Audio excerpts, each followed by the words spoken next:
హరే కృష్ణ. ఆ, ఈ రోజు మనం 15వ అధ్యాయం, పురుషోత్తమ యోగం, దీంట్లో నుంచి 6వ శ్లోకం గురించి మాట్లాడుకుంటున్నాం అన్నమాట. ముందుగా ప్రార్థన. ఓం అజ్ఞానతిమిరాంధస్య జ్ఞానాంజనాశలాకయా చక్షురున్మీలితం येन తస్మై శ్రీ గురవే నమః. శ్రీ చైతన్యమనోభీష్టం స్థాపితం येन భూతలే స్వయం రూపకదామయం దదాతి స్వపదాంతికం. जय श्री कृष्ण चैतन्य प्रभु नित्यानंद श्री अद्वैत गदाधर शिवासादि गौर भक्त वृंद।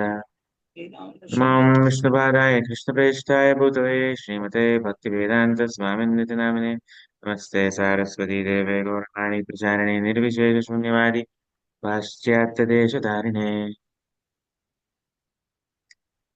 मूकं करोति वाचालं पङ्गुं लङ्घयते गिरिं यत्कृपातमहं वन्दे श्रीगुरुं भीमतारिणं प्रमाणं श्रीचैतन्यम्। वाञ्छाकल्पतरुभ्यश्च कृपासिन्धुभ्येव च पत्राणां पावनेभ्यो वैष्णवेभ्यो नमो नमः।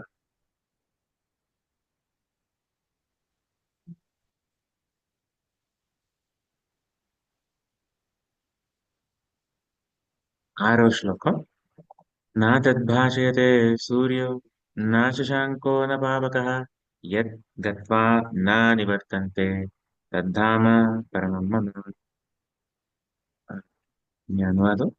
అట్టిన దివ్యధామమును సూర్యునిచే గాని చంద్రునిచే గాని అగ్నిచే గాని విద్యుచ్చే గాని ప్రకాశించ ప్రకాశింపజేయబడదు.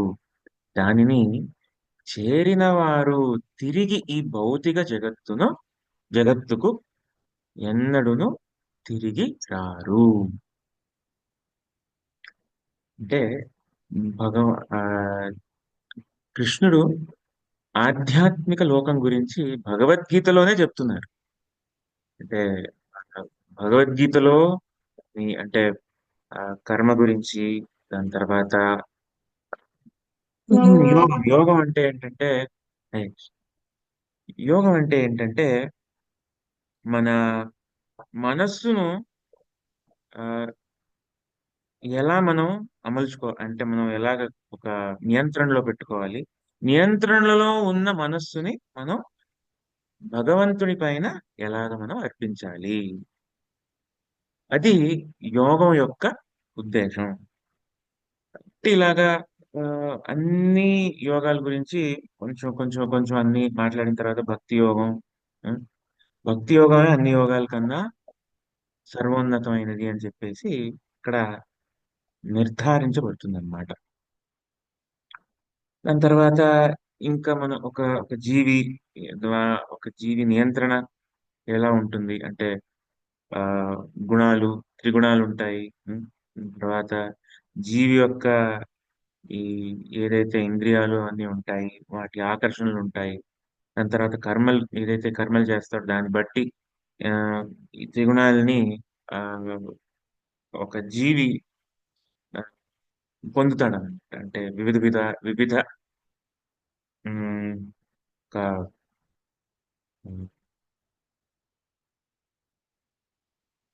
అంటే వివిధ అంటే ఆ, కొందరికి ఒక గుణం ఎక్కువ ప్రభావితం ఉంటుంది, ఇంకొందరికి వేరే గుణం అలాగా ప్రభావితం ఉంటుంది. అలాగా ఆ, వేరే వేరే జీవులు రకరకాల అంటే ఎన్ని ఆ, వేల కొద్ది జన్మల్లో అలాగా వాళ్ళు పొందుతూ ఉంటారన్నమాట. వీటి అన్నిటి చర్చ ఇక్కడ భగవద్గీతలో జరుగుతుంది. కానీ ఇక్కడ చూసినట్లయితే భగవంతుడి ఆధ్యాత్మిక జగత్తు గురించి కూడా ఇక్కడ వర్ణన జరిగింది. ఆ, ఆ, భగవద్గీతలో కొంచెం కొద్ది చోట్లే ఉంటుంది ఇలాగా. భగవద్గీతలోనే ఆధ్యాత్మిక జగత్తు యొక్క వర్ణన. చూడండి, అంటే మనం అంధకారంలో ఉన్నాము అని చెప్పేసి ఇక్కడ మనకు అర్థమవుతుంది. ఎందుకంటే మనకి ఆ అవగాహన లేదనమాట. అంటే అసలు సూర్యుడు లేని చోట ఎలాగండి? మరి సూర్యుడు ఉంటేనే కదా మనకి వెలుతురు. ఆ రాత్రిపూట ఉంటేనే కదా వెలుతురు. ఇప్పుడు అది కూడా అవగాహన కూడా లేదు. ఉం? ఆ చంద్రుడి వల్ల వెలుతురు రావడం ఏంటి? చంద్రుడికి సూర్యుడి నుంచి ఆ వెలుతురు వస్తుంది. ఆ సూర్యుడి నుంచి వచ్చే వెలుతురు చంద్రుడి మీద పడి ఆ తర్వాత ఆ వెలుతురు మన దగ్గరికి వస్తుంది అని చెప్పేసి శాస్త్రవేత్తలు అంటారన్నమాట. మరి సూర్యుడి దగ్గర ఉండే ఆ వేడి వెలుతురు చంద్రుడి దగ్గర పడిపోయిన తర్వాత మళ్ళీ ఆ వేడి వెలుతురు ఎలాగెలా అయిపోతుంది? ఆ, దీనికి ఆన్సర్ లేదు. అలాగా అది ఆ, ఈ ఈ అవగాహనే లేదు. ఈ భౌతిక జగత్తు యొక్క అవగాహనే పూర్తిగా లేదు. ఉం? ఆ ఇక్కడ వర్ణన వస్తుందన్నమాట భగవద్గీతలో. ఈ భౌతిక జగత్తు ఎంత పెద్దగా ఉంటుంది, ఎంత విస్తారంగా ఉంటుందో ఎవరూ కనుగొనలేరు అని. బ్రహ్మ అంటే బ్రహ్మ ఎవరైతే ఈ ఆ, భౌతిక జగత్తు ఆయనలో సృష్టికర్త అని చెప్పేసి చెప్తాం. బ్రహ్మదేవుడు ఒకసారి అనుకున్నారన్నమాట. అంటే మొదట్లో వచ్చినప్పుడు, అంటే సృష్టి అయిన వెంటనే, బ్రహ్మదేవుడి యొక్క సృష్టి అయిన వెంటనే ఆయన అనుకున్నారు, నేను ఎవరిని, ఎక్కడున్నాను, అసలు ఇది ఈ ఏదైతే ఈ ప్రపంచం ఉందో అది ఏంటిది అని మనోవేగంతో వెళ్ళారన్నమాట. ఉం? మనోవేగంతో ఏళ్ల కొద్ది, ఎన్ని ఏళ్ళు, వేల ఏళ్ళు, మన భౌతిక, మన ఆ, వేల ఏళ్ళ కాదు, బ్రహ్మ యొక్క వేల ఏళ్ళు ఉం, వెతుకుతున్నారనమాట. ఈ మూలం ఎక్కడా, ఈ జగత్తు యొక్క మూలం ఎక్కడా అని చెప్పేసి ఆ, మనోవేగంతో వెళ్ళారు. అది కూడా అంటే లెక్కలేదు ఎంత దూరం వెళ్ళారు, ఆ ఎంత ఆ, అంటే ఎంత చోటు ముందుకెళ్ళారు అని చెప్పేసి దాని లెక్క లేదు. అయినా కనుగొనలేకపోయారన్నమాట. తర్వాత అంత ప్రయత్నిస్తూ ఉన్నప్పుడు మనసులో అప్పుడు అంటే ప్రార్థించడం మొదలు పెడతారనమాట. ఎవరు నేను, నా నా పరి నా నా ఉద్దేశం, నా సృష్టికి ఉద్దేశం ఏమిటి, అసలు నేను ఎవరిని, నేను ఎక్కడున్నాను, నేను ఏం చేయాలి అని అప్పుడు కూర్చుని ఇంకా ధ్యానం మొదలు పెడితే అప్పుడు మనసులో రెండు అక్షరాలు వస్తాయన్నమాట. తా ప అని. అంటే తపస్సు చెయ్యి. తేనే బ్రహ్మహృదాయాది కవయే మూయంతి యత్సూరయ. భగవంతుడే స్వయంగా ఆ బ్రహ్మదేవుడికి ఆజ్ఞనిస్తారనమాట. అంటే ఏమయ్యా, నువ్వు తపస్సు చెయ్యి. అప్పుడే నువ్వు నీ ఏదైతే ఈ ప్రశ్నలు ఉన్నాయో దానికి నువ్వు ఉత్తరాల్ని కనుక్కోగలవు. స్వయంగా నువ్వు కనుక్కోలేవు. ఎవరికి చెప్పారు? కృష్ణుడు బ్రహ్మదేవుడు చెప్పాడు. మరి ఇప్పుడు ఏం జరుగుతుంది? శాస్త్రవేత్తలు ఏం చేస్తున్నారు? ఆ, ఏదైతే రాకెట్ ఉందో, ఏదైతే ఆ శాటిలైట్ ఉందో, మనం ఈ ప్రపంచాన్ని కనుక్కుందాం అని చెప్పేసి పంపిస్తున్నారు. అది అసలు దాని వల్ల అసలు అవ్వదు. మరి ఈ ప్రపంచం గురించి తెలుసుకోవడం ఎలాగా? అంటే తెలుసుకోలేమా? తెలుసుకోలేమా? అంటే మనం ఏం చేసినా మనకు అర్థం కాదా?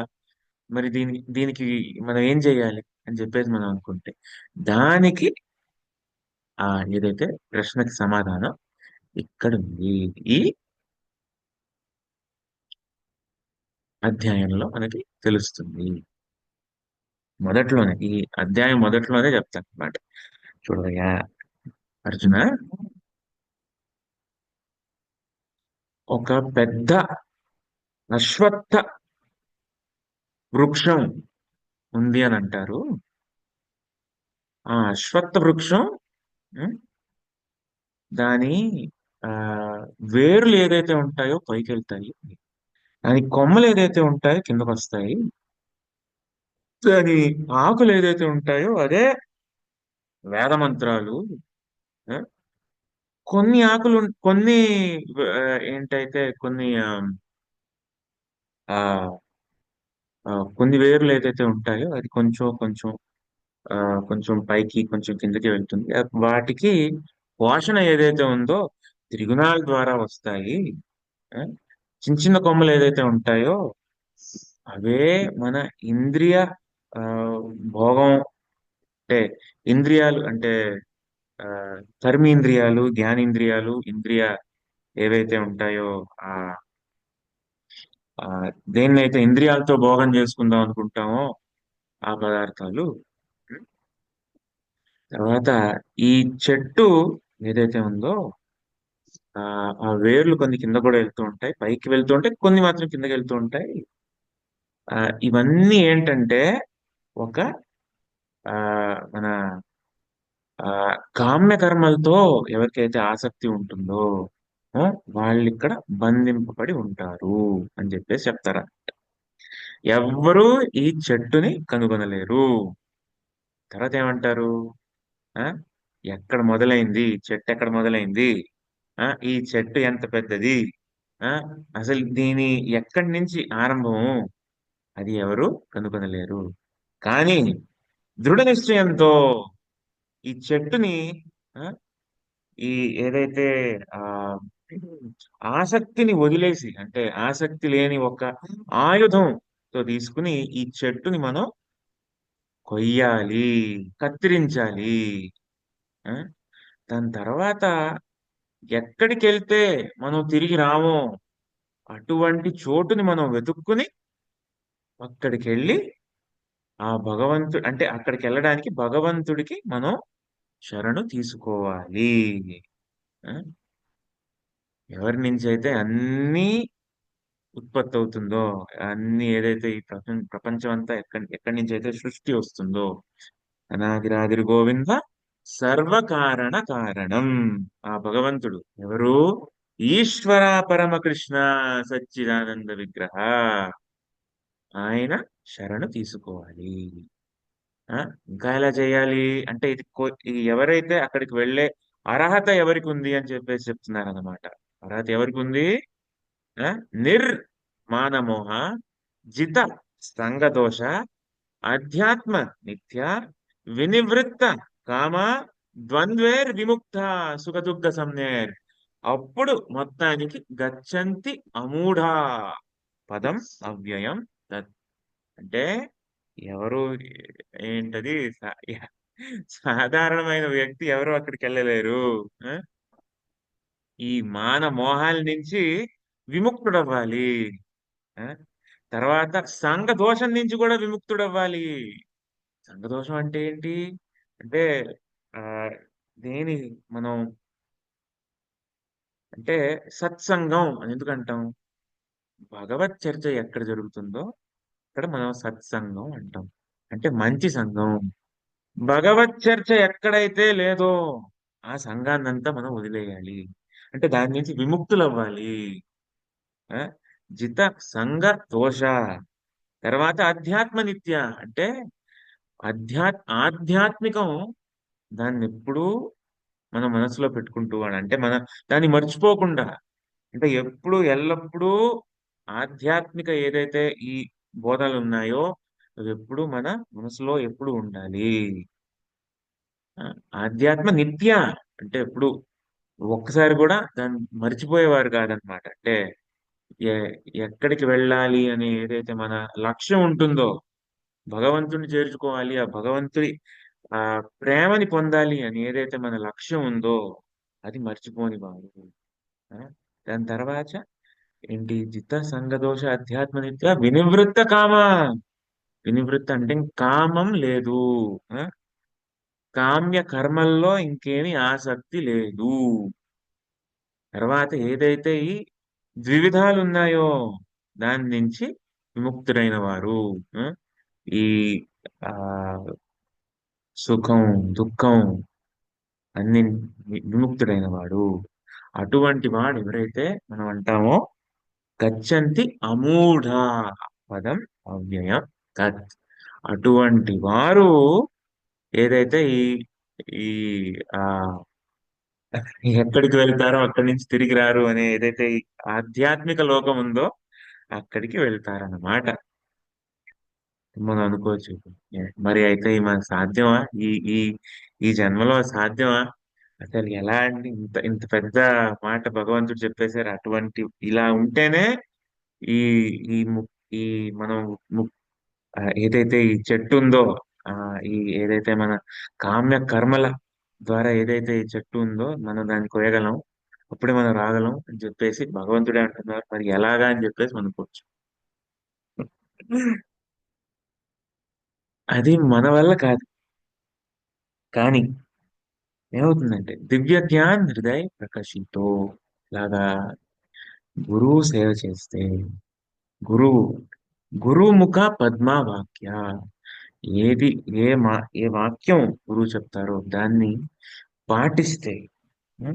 ఎందుకంటే సాధారణంగా మీరు చూడండి ఎవరైనా ఇలాగా ఇవన్నీ చేయండి అని అంటే ఎవరైనా కాదు మీకు మరీ బాగుందండి ఏమైనా అంటే పరలోకం అంటారు ఇక్కడ మనం ఇక్కడ ఉన్నాము ఆ పరలోకం ఉందా లేదో తెలీదు ఆ అది మనం ఆ ఈ ఇక్కడే మనం కొట్టుకుంటున్నాము అక్కడ వెళ్తామా లేదా తెలీదు అసలు ఉందా లేదా తెలీదు మీరేమో ఇలా చేయాలి అలా చేయాలి ఇలా ఉండాలి అని అంటున్నారు ఆ మీకు దండం చెప్పేసి చాలా మంది అంటారు ఉం?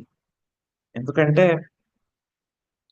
ఒక్కసారిగా ఇవన్నీ చెప్పేస్తే భయపడిపోతుంది క్రమంగా క్రమంగా చెప్తారన్నమాట ఒక్కొక్కటి ఒక్కటి ఒక్కటి ఒక మెట్టు పైన ఒక మెట్టు పైన అలా క్రమంగా మనం తీసుకెళ్తే అప్పుడు ఆ, అది సాధ్యం ఇది చేయగలం అని చెప్పేసి అర్థమవుతుంది ఒక్కసారిగా ఇంత పెద్ద విషయం చెప్పేస్తే సాధారణంగా ఎవరైనా భయపడతారు ద్వంద్వాలకి విముక్తుడైపో ఆ, కామం అనేది అసలు ఉండకూడదు సంఘ దోషం ఉండకూడదు అసలు కొంచెం కూడా ఈర్ష్య అనేది ఉండకూడదు ఆ, ఏదైతే ఆ మోహం ఏదైతే ఉంటో అది అసలు ఉండకూడదు అని చెప్పేసి మనం మొదట్లోనే అంటే ఇంకా మనం ఇక్కడ ఆపేస్తాం అనమాట మెల్లగా క్రమంగా సరే రోజుకి ఇంత రోజుకి ఇంత అని చెప్పేసి మనం అనుకుని ముందుకెళ్ళాలి అది చెప్పేది ఎవరు అంటే గురువు మమ్మల్ని అక్కడ ఏదైతే ఈ ఆధ్యాత్మిక జగత్తుకి తీసుకెళ్ళడానికి ఆధ్యాత్మిక లోకం నుంచి ఆ, కృష్ణుడు పంపిస్తారన్నమాట ఎవరిని గురువుని మమ్మల్ని ఆధ్యాత్మిక లోకానికి మళ్ళీ తిరిగి తీసుకెళ్ళడానికి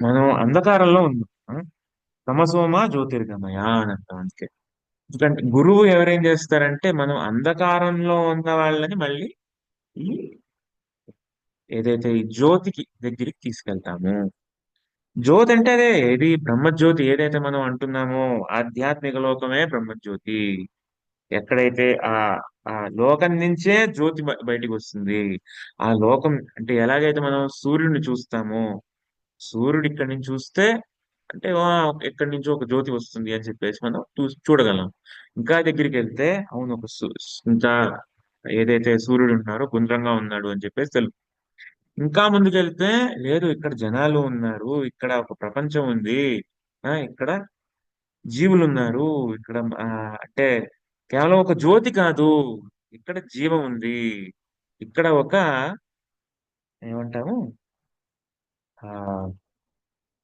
వివిధత్వం ఉంది అని చెప్పేసి ఇక్కడ చెప్తామన్నమాట అంటే కేవలం ఒక శూన్యం కాదు అంటే అక్కడికి వెళ్ళిన తర్వాత అసలు చేయడానికి ఏమీ ఉండదు జ్యోతి దగ్గరికి వెళ్తాము ఇంకా జ్యోతి దగ్గరికి వెళ్ళిన తర్వాత మనం కూడా లీనం అయిపోతాం మనము ఉండము అలా కాదు ఆ జ్యోతికి ముందుకి అలా అంటే మనం దగ్గరికి వెళ్తే మనం ఇక్కడ ఉన్న వివిధత్వాన్ని మనం చూస్తాము ఇక్కడే జనాలు ఉన్నప్పుడు అక్కడ ఉంటారు ఇక్కడే మనకు ఆనందం కలుగుతున్నప్పుడు అక్కడ అత్యంత ఆనందం కలుగుతుంది ఉం? అంధకారంలో ఉంటున్న మనకే ఇక్కడే ఏదో ఒక ఆ చిన్న చిన్న ఆనందాలు కలుగుతున్నప్పుడు అక్కడ ఆధ్యాత్మిక ఆనందం ఏదైతే ఆనందం నిత్యంగా ఉంటుందో అటువంటి ఆనందం మనకు అక్కడ కలుగుతుంది మనం పోల్చలేము ఒక పెద్ద సముద్రము ఒక చుక్క నీటి బొట్టు ఎలా మనం పోలుస్తాము అలాగా ఆ ఆధ్యాత్మిక జగత్తు మనం ఇక్కడ చూడడమే వినడమే కానీ అంటే దీని గురించి వినడమే కానీ దాని అవగాహన ఇంకా కలగలేదు కాబట్టి అందుకే ఒక్కసారి ఒక్క శ్లోకంతోనే దాన్ని ఇక్కడ భగవద్గీతలో చెప్తారనమాట అంతే దాని తర్వాత ఆ అవగాహన ఎలా కలిగించుకోవాలి అని చెప్పేసి మిగతా భగవద్గీతలో అన్ని దాని గురించే ఉంది అరే మీరు యోగం చేస్తే ఇలా చేస్తే ఆ, దాని తర్వాత మీ ఆ, ఏదైతే కర్మలు ఉన్నాయో దాని భౌతిక కోరికలు ఏదైతే ఉన్నాయో అవి లేకుండా కర్మని చేయడము. ఉమ్, అలా చేస్తూ దాని తర్వాత ధ్యానం చేయడం. దాని తర్వాత మళ్ళీ అలా చేస్తూ భగవంతుడి పైన పూర్తిగా ధ్యానం చేస్తూ భగవంతుడి కోసమే అన్ని చేస్తూ అలా చేస్తూ చేస్తూ చేస్తూ చేస్తూ ఉంటే అప్పుడు మనకి ఏదైతే ఉందో అవగాహన కలుగుతుంది. ఆ? ప్రభుపాద్ చెప్తారు, ఏం చెప్తారు, ఇక్కడ ఏం చేస్తామో అదే ఒక విధమైన ప్రాక్టీస్ అన్నమాట. అక్కడికి వెళ్ళి ఆధ్యాత్మిక లోకంలో చేయడానికి పొద్దున్నే లేవడం, భగవంతుడిని స్తుతించడం, భగవంతుడికి అలంకరించడం, భగవంతుడికి ఏమైనా నైవేద్యం పెట్టడం, ఆ నైవేద్యాన్ని మళ్ళీ మనం మనం ప్రసాదంలాగా స్వీకరించడం, దాని తర్వాత మళ్ళీ భగవంతుడి గురించే ధ్యానించడం, భగవంతుడి కోసం ఏమైనా చేయడం, ఆ సేవ చేయడం, ఈ సేవ చేయడం, తోరణాలు కట్టడం, పాలు పితకడం, అన్ని భగవంతుడి కోసం చేయడం, భగవంతుడి కోసం భగవంతుడితో ఆడాలి అనుకోవడం, భగవంతుడితో ఏమైనా సేవ చేయాలి అనుకోవడం, ఆ ఏంటది ఇంట్లో వెన్న పెడితే భగవంతుడి గురించి ఆలోచించడం, వెన్న తయారు చేయడం, ఇవన్నీ ఏంటి మనం ఇక్కడే చేయమంటున్నారు అనమాట. ప్రభుపాదులు వారు ఏం చేయమంటున్నారు? పొద్దున్నే లేవండి, మంగళారతికి వెళ్ళండి, భగవంతుడి స్తుతించండి, గురువుని స్తుతించండి.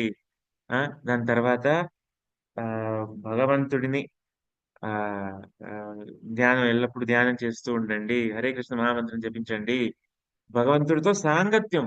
హరే కృష్ణ మహామంత్రం అంటే ఏంటి? భగవంతుడితో సాంగత్యం చేయడం. అక్కడికి వెళ్ళిన తర్వాత భగవంతుడితో నిరంతరం సాంగత్యం చేయాలి కదా. కాబట్టి ఇప్పటి నుంచే దాన్ని అలవాటు చేసుకోండి. ముందు ముందు కాలంలో ఎలా ఉండేది? ఎవరైనా ఉదాహరణకి ఆ, అమ్మాయి పుడితే చిన్నప్పటి నుంచి ఆ అమ్మాయికి ట్రైనింగ్ ఇస్తారనమాట. ఇక్కడ నువ్వు నీ ఇల్లు ఇక్కడ కాదు, నీది ఈ పుట్టిల్లు ఏదైతే ఉందో ఇది కాదు, నీ అత్తారిల్లు ఏదైతే ఉంటుందో అది నీ ఇల్లు. అక్కడ ఎలా ఉండాలో మేము ఇక్కడే నేర్పిస్తాము. పొద్దున్నే ఇలా చేయాలి, దాని తర్వాత అత్తగారికి ఇలా సేవ చేయాలి, ఇది ఇలా సేవ చేయాలి, భర్తకి ఇలా సేవ చేయాలి, ఏదైతే ఉంటుందో చిన్న అదే ట్రైనింగ్ ఉంటుంది అన్నమాట.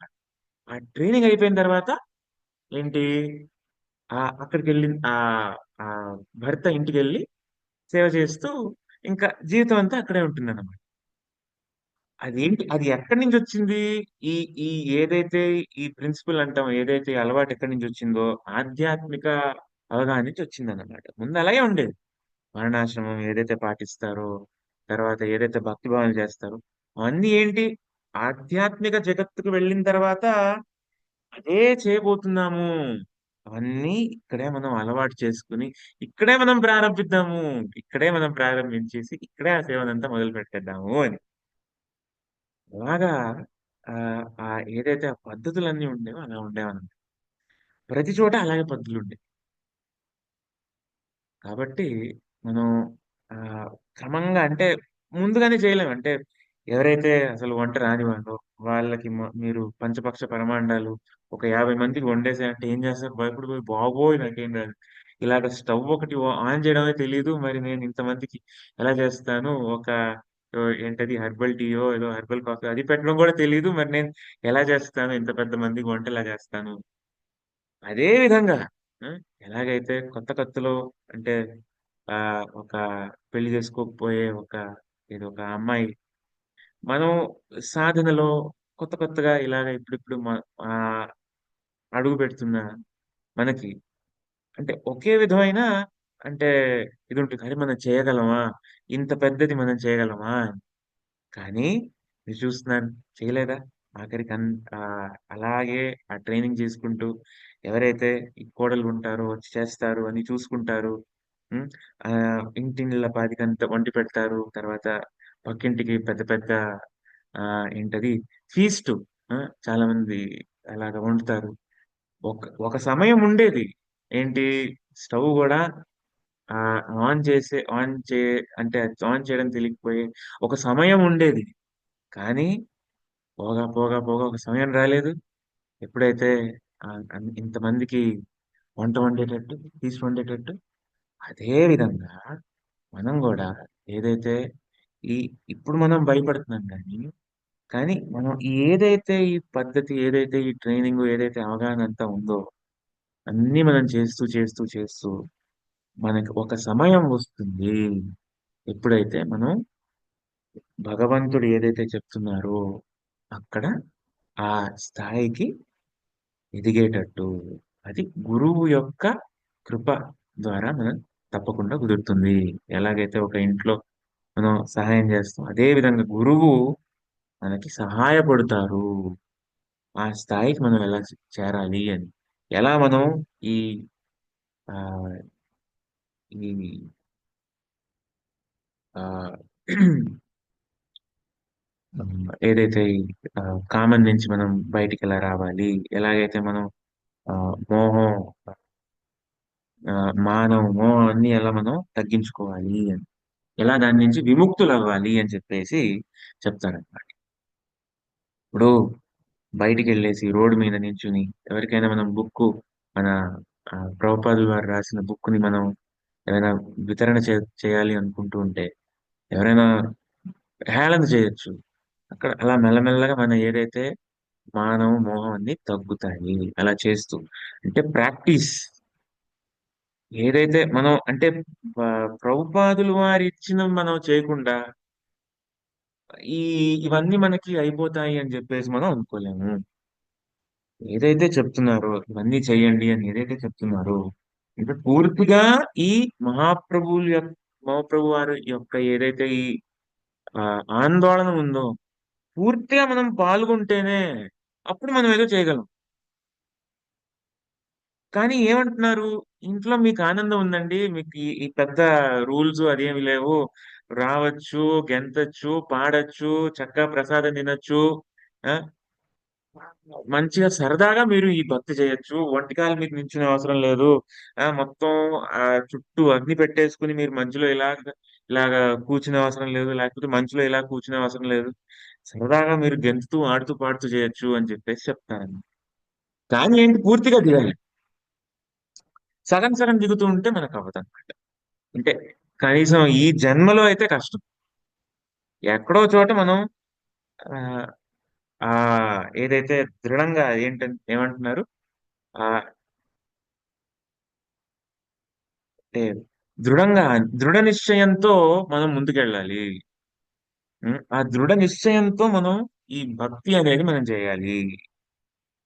అది మనకి ఎప్పుడు సాధ్యమవుతుంది అంటే, ఈ ఆహ్, ఎల్లప్పుడూ మనం మన ఏదైతే ఈ లక్ష్యం ఉందో భగవత్ ప్రాప్తి మనకు కావాలి. ఈ జన్మలోనే కావాలి. అవును. నేను చాలా దూరంగా ఉన్నాను. ఆ లక్ష్యానికి చాలా దూరంగా ఉన్నాను. కానీ నేను అక్కడికి చేరాలి. అక్కడికి నేను వెళ్ళాలి. చెప్పేసి ఆ దృఢ నిశ్చయం ఉండాలన్నమాట. మన పరిస్థితి ఏమైనా కావచ్చు. మనం వేరేదేదో అంటే మనలో అన్ని అనర్థాలు గాని, మనలో అన్ని కామ కోరికలు గాని, మనలో సంఘ దోషాలు గాని అన్నీ ఉండొచ్చు. కానీ ఆ దృఢ నిశ్చయం ఉండాలని. ఆ దృఢ నిశ్చయంతోనే కదా మనం ముందుకెళ్ళగలము. లేకపోతే ఏంటి, ఎప్పుడు పడితే అప్పుడు లేవడం, ఎంత పడితే అప్పుడు జపించడం, ఎలా పడితే అలా ఉండడం, తోచినట్టు చేయడం. అప్పుడు దానివల్ల మనకి ఏదైతే ఒక సాధన అనేది అంటాం అది ఉండదండి. దృఢ నిశ్చయంతో మనం సాధన అనేది మనం ఇంకా బాగా కేవలం అదేనా మనం చేయగలం. సాధన. మన సాధన అనేది మనం అలా పెంచుకుంటూ వెళ్ళాలి. తగ్గకూడదనమాట సాధన నుంచి. పొద్దున్నే లేవడం అనేది అలవాటైపోవాలి. ఆర్మీ వాళ్ళు చూడండి. వాళ్ళు మొదట్లో మొత్తం అన్నన్ని పనులు చేయాలంటే చాలా కష్టంగా ఉంటుంది. కానీ ఒక 2 ఏళ్ళు ఆర్మీ ట్రైనింగ్ అయిన తర్వాత ఇప్పుడొడుస్తారు. ఎవరైనా వాళ్ళ ఇంట్లో ఆర్మీలో పనిచేసేవారు ఎవరైనా ఉంటే మీరు చూసుండొచ్చు. వ ఏం పని లేకపోయినా వెంటనే పొద్దున్న లేసిపోతారు. దాని తర్వాత అలా ఖాళీగా కూర్చోలేరనమాట. ఇలా షూలేసుకొని బయటికి పరిగెడతారనమాట. ఇక్కడే ఈ ఈ సందుల మీద ఇక్కడే గంట సేపు పరిగెట్టేసి బాగా చెమటోడ్చేసి దాని తర్వాత వచ్చి కూర్చుంటారనమాట. అప్పుడు గాని ఎవరితో మాట్లాడరు, తినరు, తాగరు, ఏమి చేయరు. ఎందుకంటే అది లేకుండా వాళ్ళకింకేమి అవగాహన లేదనమాట. అంటే మనం ఎలా బతకాలి అని తెలీదు. అలా అలవాటైపోతుంది. రిటైర్మెంట్ తర్వాత కూడా చాలా మంది అలాగే ఇంక అలవాటైపోతారనమాట. ప్రభుపాద ఎప్పుడు చెప్పారు. ఒక డివోటీ అంటే హ్మ్. ఒక బ్రిటిష్ సోల్జర్‌లా ఉండాలి అని. అంటే ఏదైతే క్రమశిక్షణ ఏదైతే ఉంటుందో, ఆ బ్రిటిష్ ఆ సైనికులు ఎవరైతే ఉంటారో వాళ్ళలో ఇంకా చాలా ఉండేదనమాట. అంటే ఆ రోజుల్లో చాలా ఉండేది. క్రమశిక్షణ అంటే క్రమశిక్షణ. ఎలాగా అంత క్రమశిక్షణతో అలా ఉండేవారు. ఇంకా అంటే మీరు చూసిన కొన్ని వీడియోలు ఉంటాయన్నమాట. బ్రిటిష్ సోల్డర్ ఉంటారు. అంటే 8 గంటల పాటు మొత్తం కేవలం ఇలాగే నించుంటారన్నమాట. కదలరు. ఇలాగా ఎడమ వైపు చూడరు, కుడి వైపు చూడరు, మళ్ళీ ఎక్కడికి వెళ్ళరు. ఇలా నించుంటారు అంతే. అంటే ఏదో ఒక మూర్తుందేమో అనుకుంటారు. లేకపోతే ఏదో ప్లాస్టిక్ ఏదో బొమ్మ అని అనుకుంటారన్నమాట. అంటే అంత నిఠారుగా అలా నించుంటారు గంటల కొద్దీ, గంటల కొద్దీ. కాబట్టి అది ఎలా సాధ్యమైంది? ఒక్క రోజే ఎలాగంటే ఇప్పుడు ఒక్క రోజులోనే అలా సాధ్యమైపోయిందా? ఈ రోజు జాయిన్ అయిన వాళ్ళకి సరే వాళ్ళకి డ్యూటీ ఇస్తారా? సరే మీరు 8 గంటలు మీరు ఇలాగ నిఠారుగా ఇలా కూర్చోవాలి. పొద్దున ఇలా లేవాలి. మెదలకూడదు, కదలకూడదు, ఏమి చేయకూడదు అని చెప్పేసి ఒక్కసారి చెప్పేస్తారు. అదొక అది ప్రాక్టీస్ ద్వారా వస్తుందన్నమాట. సో, ప్రభుపాదులు గారు ఏం చెప్పేవారు? మనం గూడా అంటే వాళ్ళ దగ్గర నుంచి మనం ఇన్‌స్పిరేషన్ తీసుకోవాలి. వాళ్ళే ఇంత దృఢ నిశ్చయంతో ఏదైతే ఈ భౌతిక ప్రపంచంలో ఏదైతే క ఈ కర్మలున్నాయో అవి ఇలా చేస్తున్నారు. మనం మనం ఏదైతే ఈ ఆధ్యాత్మిక ఈ సేవని, ఈ సాధనని మనం అదే దృఢ నిశ్చయంతో మనం గూడా చేద్దాం. అంతే సీరియస్‌గా. హ్మ్. దాన్నొక హేళన చేయకుండా మనం సీరియస్ తీసుకొని మనం చేస్తే అప్పుడు మనం మనలో ఒక ఒక ప్రవృత్తి అని అనేది మనం చూడగలం అన్నమాట. అది లేకుండా మనం చూడలేం. అప్పుడు మనకనిపిస్తుంది. నేను చేస్తున్నాను ఏం ముందుకెళ్ళట్లేదండి. ఇలాగే ఉంది. చేస్తే ముందుకెళ్ళాల్సిందే. కానీ ముందుకెళ్ళట్లేదు అంటే మనం సరిగ్గా చేయట్లేదు అని. అంటే ముందుకెళ్ళట్లేదు అని మనకి అనిపించట్లేదు.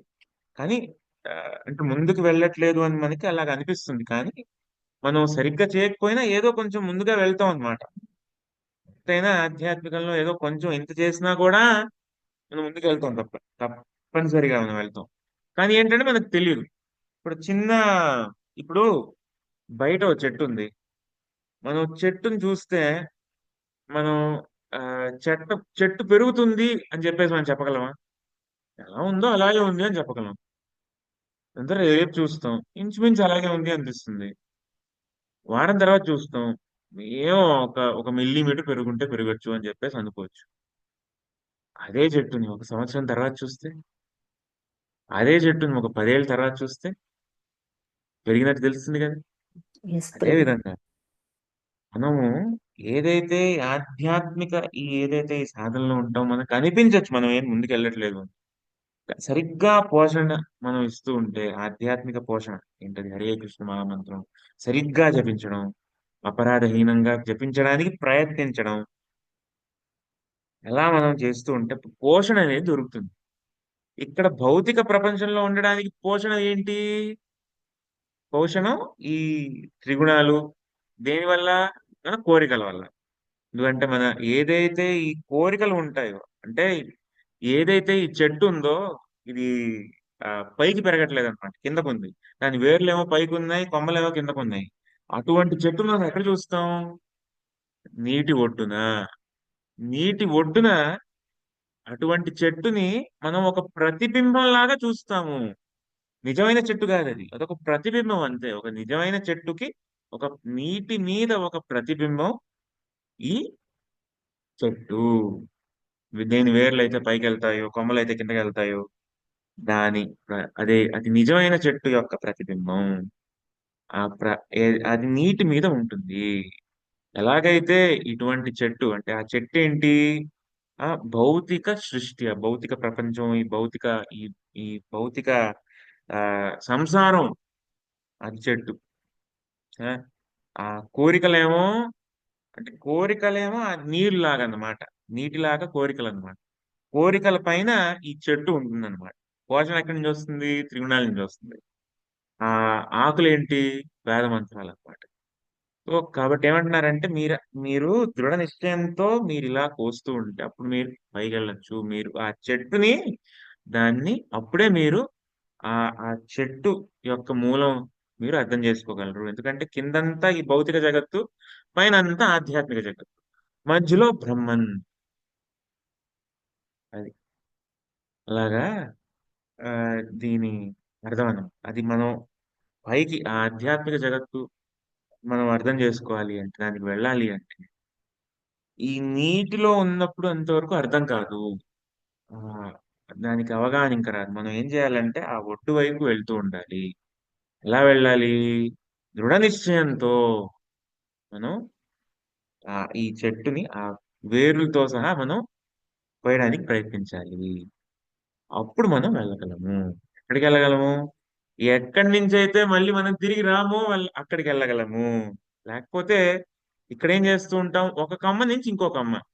ఎందుకంటే ఒక్కొక్క కొమ్మ ఒక ఒక రకమైన జీవంతో సమానం అన్నమాట.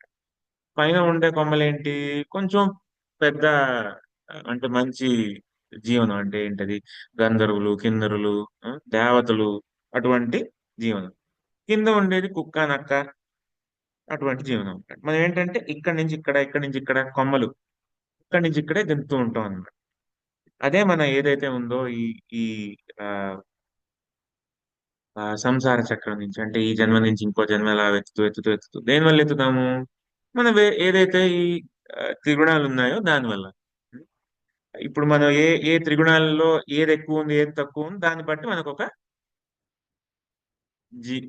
ఒక జన్మ వస్తుందన్నమాట. ఏ ఏ ఎటు ఏ విధంగా మనం నీళ్ళేస్తే ఏ ఎటు కొమ్మలు పెరుగుతాయో అదే విధంగా ఏ కొమ్మ పెరుగుతుందో అదే విధంగా మనం ఆ జీవనం మనకెళ్తాం అన్నమాట. అంటే మన త్రిగుణాలు బట్టి. కాబట్టి ఆ త్రిగుణాల్ని దాటి మనం బయటికి రావాలి అంటే ఈ ఆధ్యాత్మిక ఈ ఈ జగత్తుకు రావాలి అంటే ఈ సాధన ఆ, చేయాలి. ఆ సాధన యొక్క లక్ష్యం ఏంటి? ఈ ఈ లోకానికి వెళ్ళడం అన్నమాట.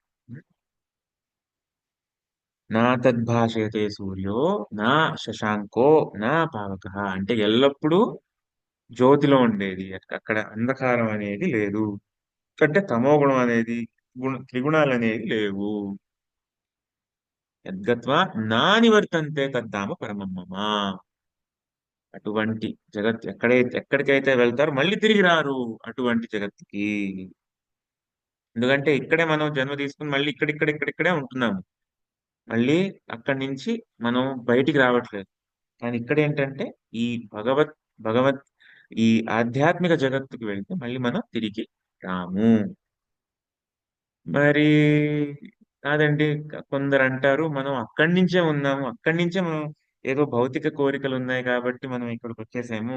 మరి ఒకసారి వచ్చినప్పుడు మళ్ళీ మనం అక్కడి నుంచి దిగిరామా అని చెప్పేసి ఈ ఇంకో ప్రశ్న రావచ్చు. అందుకే ఇక్కడ ఏమంటున్నారు? మళ్ళీ తిరిగి రారు అంటున్నారు. యద్గత్వాన నివర్తంతే తద్ధామ పరం మమ. ఒకసారి వెళ్ళి తర్వాత మళ్ళీ తిరిగి రారు. ఎందుకంటే ఏ కారణం మీద మనం బయటికి వచ్చామో అది మనకి పట్టించుకోకని అవసరం లేదు. ఇప్పుడేమంటున్నారు? వెళ్తే ఇప్పుడు మనం మరి తిరిగి రాము అని అంటారు. అంతే. మనం ఎక్కువగా దీని గురించి ఆలోచించకుండా చెప్తున్నారు కదా! వెళ్తే తిరిగి రాము అని. అంతవరకే మనం ఆలోచించాలి. ఎందుకంటే మన ఆలోచనా శక్తికి అతీతమైన యొక్క ఆహ్, సమాధానం అండి. ఎలాగా? అంటే అక్కడి నుంచే ఉన్న జీవి మళ్ళీ ఇక్కడికెలా వచ్చేసింది? మరి ఆ కోరిక ఎలా పుట్టింది? మళ్ళీ ఇప్పుడు ఆ కోరికంతా భౌతిక కోరిక ఎలా పుట్టింది? ఆ భౌతిక కోరికంతా మనం నిర్మూలించిన తర్వాత మళ్ళీ అక్కడికెళ్ళిన తర్వాత మళ్ళీ మనం ఆ భౌతిక కోరిక పుట్టదు అని మనం ఎలా చెప్పగలం? ఇవన్నీ ప్రశ్నలుంటాయి. ఇవి మంచి ప్రశ్నలే. కానీ దీని సమాధానం ఏంటంటే దీని గురించి మీరు పట్టించుకోకండి. ఒక్కసారి ఎళ్ళిన తర్వాత మళ్ళీ మీరు తిరిగి రారు. కాబట్టి మీరు సాధన ఏదైతే ఉంటుందో అది చేస్తూ ఉండండి. ఆ భక్తి ఏదైతే ఉందో భక్తి భావన ఏదైతే ఉంటుందో అది పెంచుకోండి. అంతవరకే మనకి చాలు అని చెప్తారనమాట. హరే కృష్ణ. హరే కృష్ణ ప్రభుజీ, దండవత్ ప్రణామాలు. హరే కృష్ణ హరే కృష్ణ ప్రభుజీ దండవత్ ప్రభుజీ, ప్రణామం. దండవత్ ప్రణామాలండి. ప్రభుజీ అశ్వత్థ నిజంగానే వృక్షం యొక్క ప్రభుజీ ఆధ్యాత్మిక జగత్ ప్రతిబింబమే భౌతిక అనుమానంగానే జగత్తు. ఉండేది ప్రభుజీ, సో మళ్ళీ ఇక్కడ తిరిగి మనం రామా ప్రాక్టీస్ అక్కడికి వెళ్తే చేస్తేనే, ఇక్కడ అని. ప్రాక్టీస్ చేసుకుంటే మనం అక్కడికి వెళ్ళాక దాన్ని సక్సెస్ కాగలుగుతాం. ఇక్కడ నుంచి మనం స్టార్ట్ చేస్తున్నాం అనేది చాలా అద్భుతంగా ఉంది ప్రభుజీ. థ్యాంక్ ఒకప్పుడు యూ ప్రభుజీ. కోరికతో హరే వచ్చాము, కృష్ణ. మళ్ళీ కోరిక పుట్టదా అని ఇది ఎప్పటి నుంచో అనుమానం ఉండేది ప్రభుజీ. మీరు ఇవాళ దానికి ఆన్సర్ వచ్చింది ప్రభుజీ. హరే కృష్ణ. కానీ ఈ మాయలో పడిపోయి అసలు ఏంటో తెలుసుకోలేకపోతున్నాము. ఎప్పుడైతే గురువు యొక్క పాదాలు పట్టుకుంటే ఇవన్నీ తెలుసుకోగలుగుతాం అనేది చాలా అద్భుతంగా ఉంది ప్రభుజీ. హరే కృష్ణ. హరే కృష్ణ ప్రభుజీ. ధన్యవాదాలు ప్రభుజీ. మరి ఎందుకు హరే ప్రభుజీ దానికి సమాధానం చెప్పకుండా అంతవరకే చాలు అంటున్నారు? ఎందుకంటే అది మన ఆలోచన శక్తికి మన మన ప్రస్తుత ఆ ఏదైతే మన ఏదైతే మన పరిస్థితిలో ఉన్నామో దానికి అతీతం అన్నమాట. అంటే మనం దానిని మనం అర్థం చేసుకోలేము ఈ ప్రస్తుతం ఉన్న సమయంలో. దానికి ఆ సమాధానం తప్పక దొరుకుతుంది, కానీ ఇప్పుడే కాదు. ఈ సాధన ఏదైతే ఉంటుందో అది చేస్తూ ముందుకు వెళ్తూ ఉంటే సమాధానం కూడా అర్థమవుతుంది. ఓకే ప్రభుజీ. హరే సాధనలోనే సమాధానం వస్తుంది అంటారు ప్రభుజీ. హరే హరే ఇది కూడా బాగా అర్థమైంది కృష్ణ ప్రభుజీ. దండోత్ప్రణామం. ఆడపిల్ల పుట్టంగానే నువ్వు ఇక్కడ కాదు, నీ ఇల్లు ఇక్కడ కాదు, మీ అత్తగారి ఇల్లు, వాళ్ళ సేవ చేయాలి అనేది, అంటే మామూలు వాళ్ళకు కూడా అర్థమయ్యే రీతిలో అది భగవత్ సాధన ఎలా చేయాలి, ఎలా వెళ్ళాలి మనం అక్కడికి, ముందు తర్ఫీదు ఇక్కడ మనం ఈ సాధన చేయటం అనేది అర్థమైంది ప్రభుజీ. మూలం నుంచే సాధన చెప్పిస్తా ఉన్నారు గురువులు మాకు. ప్రభుజీ.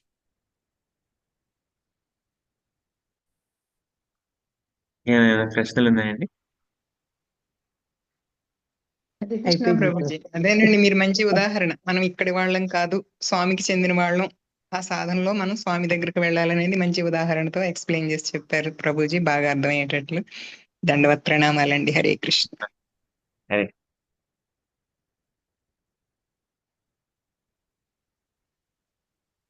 హరే కృష్ణ. వాంఛాకల్పతరుభ్యశ్చ కృపాసింధుభ్యో చ పతితానాం పావనేభ్యో వైష్ణవేభ్యో నమో నమః. అనంతకోటి వైష్ణవునికి జై హరే కృష్ణ ప్రభుజీ. హరే కృష్ణ ప్రభుజీ దండవత్ ప్రణామ్. హరే కృష్ణ ప్రభుజీ దండవత్ ప్రణామాలు. హరే కృష్ణ ప్రభుజీ దండవత్ ప్రణామాలు ప్రభుజీ. హరే కృష్ణ ప్రభుజీ దండవత్ ప్రణామాలు. హరే కృష్ణ ప్రభుజీ. హరే కృష్ణ ప్రభుజీ. హరే కృష్ణ ప్రభుజీ దండవత్ ప్రణామ్. హరే కృష్ణ ప్రభుజీ దండవత్ ప్రణామం. హరే కృష్ణ ప్రభుజీ దండవత్ ప్రణామం.